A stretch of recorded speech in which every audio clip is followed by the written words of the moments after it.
Assalamualaikum warahmatullahi wabarakatuh dan salam sejahtera. Kami dari kumpulan 2 pengantar psikologi Seksyen 2 akan membahaskan tentang psychoanalysis teori. Jom bersama-sama kita dengar penerangan yang telah kami sediakan. Hello everyone, we will be discussing about the psychoanalysis theory.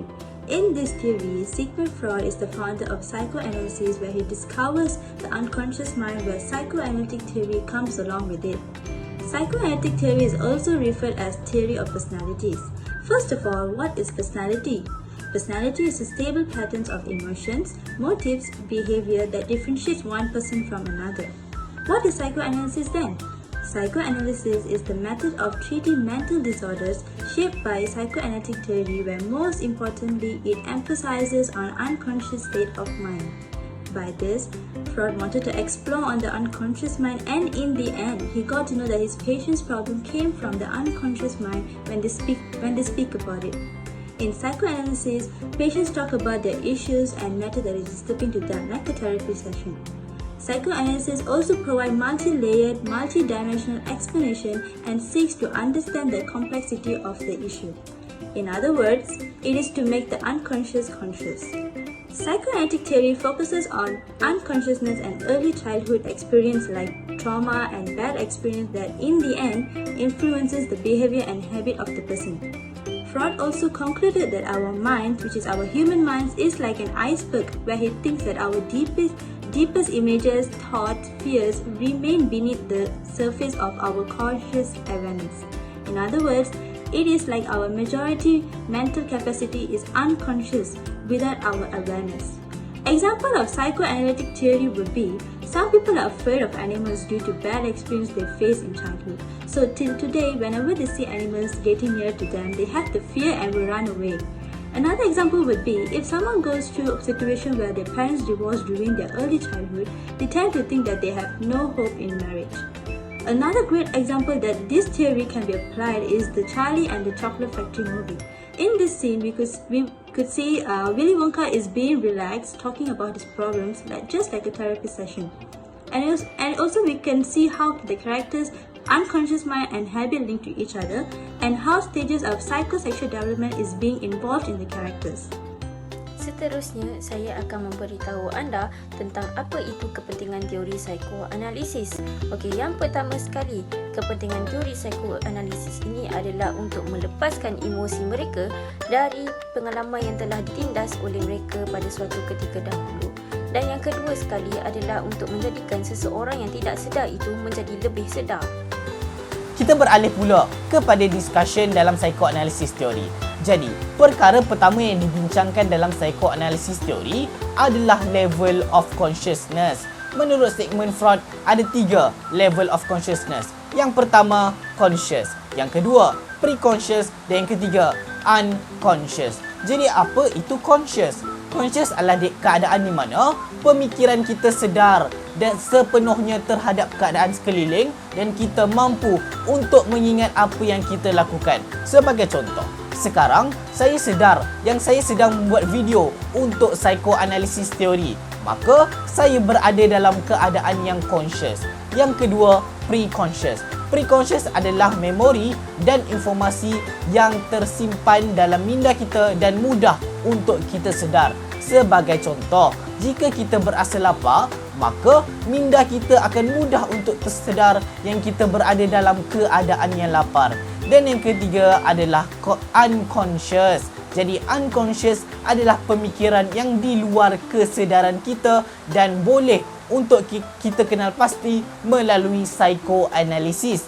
Jadi inilah 3 level of consciousness. Kita bergerak pula kepada perbincangan yang kedua dalam psychoanalysis teori. Perbincangan yang kedua menyentuh tentang personality structure, yang mana merangkumi 3 komponen utama. Yang pertama, ID. Yang kedua, ego. Dan yang ketiga, super ego. ID merupakan primary process thought, yang mana sifatnya adalah tidak rasional dan berorientasikan fantasi. Secara mudahnya, ID merupakan keinginan tidak sedar dalam minda seseorang manusia. Yang kedua, ego. Ego merupakan secondary process thought yang mana sifatnya adalah lebih rasional dan lebih realistik. Jadi ego inilah yang mengawal ID dan pada masa yang sama memuaskan super ego. Apa pula super ego? Super ego adalah garis moral yang menentukan social standard of moral bagi seseorang manusia.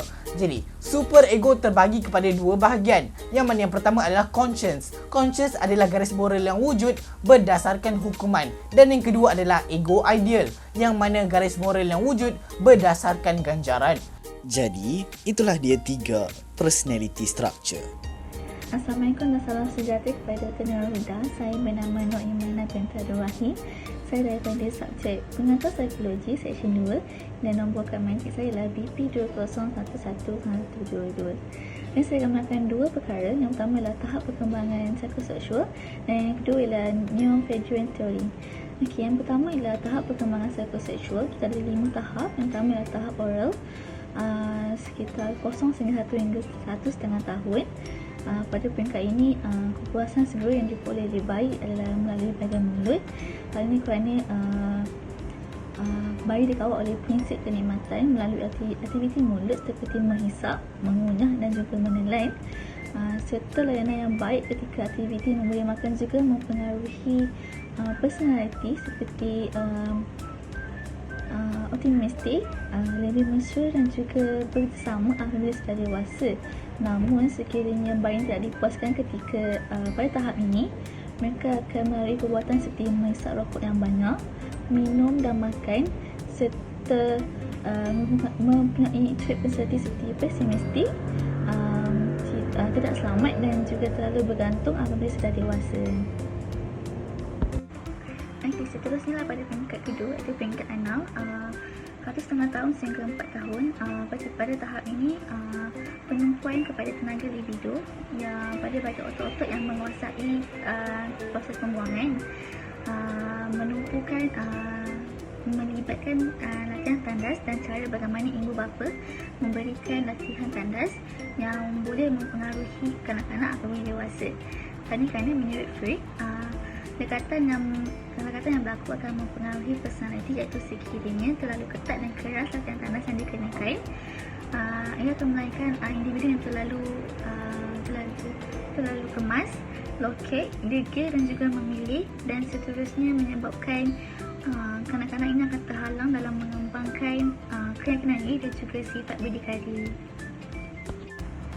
Okey, seterusnya adalah peringkat ketiga iaitu peringkat balik 4 hingga 6 tahun. Pada peringkat ini, mereka sudah mula mengetahui makna jantina sama ada dia adalah lelaki ataupun perempuan.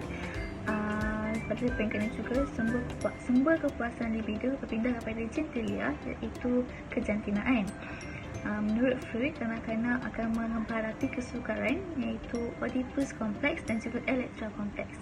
Okey, Oedipus kompleks berlaku di mana kanak-kanak lelaki akan menumpukan rasa sayang kepada ibunya dan akan bersaing dengan bapanya, namun disebabkan perasaan takut, dia akan mengawal dirinya serta mengidentifikasikan dirinya dengan bapanya. Yang kedua ialah Elektra kompleks, di mana kanak-kanak perempuan akan bersaing dengan ibunya dalam mendapatkan kasih sayang bapa dan serta lebih bersifat menentang ibunya. Okey, seterusnya tahap keempat iaitu tahap pendaman 6 tahun sehingga balik. Pada tahap ini, semua perasaan seksual dipendam dan diletakkan di bawah faras sedar, dan pada tahap ini mereka lebih menumpukan terhadap kerja-kerja sekolah dan juga aktiviti-aktiviti lain. Dan pada tahap ini juga mereka akan mempelajari terhadap peranan jantina dan mereka lebih gemar berkawan dengan mereka yang sama jantina. Dan tahap yang terakhir ialah tahap kelima, tahap genital iaitu remaja sehingga mati. Okey, pada tahap ini menurut Freud, tingkah laku seksual yang lebih matang dilakukan dengan cara-cara yang dibenarkan dalam masyarakat seperti berkahwin. Okey, yang kedua ialah Neo-Freudian theory. Psikologi Neo-Freudian adalah pemikir yang bersetuju dengan prinsip asas teori psikoanalitik Freud, namun diubah dan disesuaikan pendekatan untuk menggabungkan kepercayaan, idea dan juga pendapat mereka sendiri. Okey, yang pertama ialah Carl Jung. Jung menolak penekanan yang dibawa oleh Freud yang berlebihan terhadap peranan seks dalam perkembangan personaliti. Jung menganggap bahawa manusia bukanlah mangsa kepada warisan baka dan juga persekitaran. Jung juga berpendapat bahawa manusia adalah aktif dalam menentukan corak kehidupannya serta mempunyai tujuan dan matlamat hidup.